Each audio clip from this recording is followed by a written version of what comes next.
તો આગળ વાત કરીશું રાજકોટની। રાજકોટ મહાનગરપાલિકાના મેયર, ડેપ્યુટી મેયર અને સ્ટેન્ડિંગ કમિટીના ચેરમેન સહિતના મહત્વના હોદ્દાઓને લઈને ચાલતી અટકળોનો અંત આવ્યો છે। રાજકોટ મનપાના નવા મેયર તરીકે ડોક્ટર નેહલ શુક્લના નામની સત્તાવાર જાહેરાત કરવામાં આવી છે। છેલ્લી ઘડીએ શૈલેષ જાનીની ટિકિટ કાપીને નેહલ શુક્લને પાર્ટી દ્વારા તક આપવામાં આવી હતી અને નેહલ શુક્લ રાજકોટ મનપાના 23મા મેયર બન્યા છે। મેયર પદે બ્રાહ્મણ સમાજના પ્રતિનિધિને સ્થાન મળતા રૂપાણી પરિવાર, શુક્લ પરિવાર અને નથવાણી પરિવારમાં ખુશીનો માહોલ જોવા મળ્યો અને સાથે સ્ટેન્ડિંગ કમિટીના ચેરમેન તરીકે વોર્ડ નંબર 6 માંથી ચૂંટાયેલા અને લેઉવા પાટીદાર સમાજના પરેશ પીપળિયાની વરણી કરવામાં આવી છે। જ્યારે ડેપ્યુટી મેયર તરીકે લોહાણા સમાજમાંથી આવતા દક્ષાબેન વસાણીના નામની જાહેરાત કરવામાં આવી છે। સ્થાનિક સ્વરાજ્યની ચૂંટણી દરમિયાન લોહાણા સમાજની ટિકિટ મુદ્દે થયેલા વિવાદ બાદ 27ની ચૂંટણીને ધ્યાનમાં રાખીને પાર્ટીઓ આ મહત્વનો નિર્ણય લીધો હોવાની ચર્ચાઈ રહ્યું છે।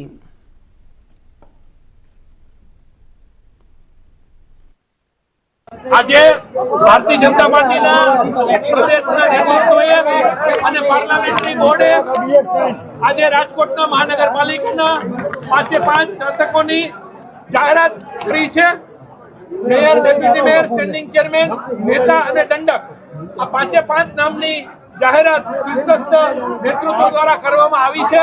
ત્યારે આ વરણીને હું શહેર ભાજપના અધ્યક્ષ તરીકે આવકારું છું અને જે નામ જાહેર થયા છે, મેયર તરીકે નેહલભાઈ, ડેપ્યુટી મેયર તરીકે દક્ષાબેન, પરેશભાઈ પીપળિયા એ સ્ટેન્ડિંગ ચેરમેન, ડોક્ટર હિરેનભાઈ ખીમાણીયા નેતા તરીકે અને સંજયસિંહ રાણા દંડક તરીકે, આ 5 કાર્યકર્તાઓને હું ખૂબ ખૂબ અભિનંદન આપું છું અને પ્રદેશ ભાજપના નેતૃત્વનો હું આભાર માનું છું કે આ જે ભવ્યાતિ ભવ્ય વિજય મેળવ્યો અને અમારા કાર્યકર્તાઓની મહેનત અને લોકોનો ભારતીય જનતા પાર્ટી ઉપર ભરોસો એ જ્યારે રાજકોટ મહાનગરપાલિકામાં ફરી એક વખત સાબિત થયો છે, ત્યારે અમારા નવનિયુક્ત પદાધિકારીઓ અને અમારા તમામ કોર્પોરેટરશ્રીઓ પરિશ્રમની પરાકાષ્ઠા સર્જી અને લોકોના સુખે સુખી, લોકોના દુખે દુખી અને ખૂબ સરળ અને સારામાં સારું કામ કરી અને ભારતીય જનતા પાર્ટીની જે પદ્ધતિ છે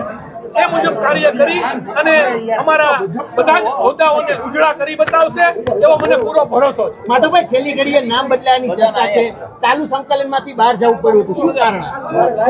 એક પણ વાત એવી છે નહીં કે નામ બદલાયા કે એવું। અમારી એક પદ્ધતિ હોય છે, એ પદ્ધતિના ભાગરૂપે અત્યારે અમારા પ્રભારી અને ઝોનના પ્રભારી અનિરુદ્ધભાઈ દવેએ આજે જે ત્યાં અગત્યની એક બેઠકમાં રોકાયેલા છે, એટલે અધ્યક્ષ તરીકે મારે જવાબદારી નિભાવવાની હતી, ત્યારે એમણે જ ત્યાંથી જે કઈ સૂચના આવી અને જે નામનું કવર જે બનેલું હોય અમારા ત્યાંની પદ્ધતિ પ્રમાણે એની એમણે ત્યાંથી જ જાહેરાત કરી છે। એટલે નામ, આ બધી અફવાઓ છે, જે પ્રદેશ નેતૃત્વએ નક્કી કર્યું હતું એ મુજબની જ કાર્યવાહી ચાલુ સંકલનની બહાર જવાનું કારણ શું? ચાલુ સંકલનની બહાર કારણ શું? 15 મિનિટ સુધી બંધાને બેઠક થઈ, આની પાછળનું કારણ શું? મને બોલવા દો। એક પણ એવી વાત નથી આપ જે કહો છો એ, આ અમારી રૂટીન પ્રક્રિયાનો એક ભાગ છે। બધા જ કોર્પોરેટરશ્રીઓ અંદર બેસી ગયા હતા। જે કઈ અમારે લેખિત પ્રક્રિયા જે કઈ કરવી પડે એની વાતો કરવા માટે 1-2 વાર ફોન આવે તો બધાની વચ્ચે વાત ન થઈ શકતી હોય તો બહાર ગયા હોય, આવી કોઈ વાત નથી।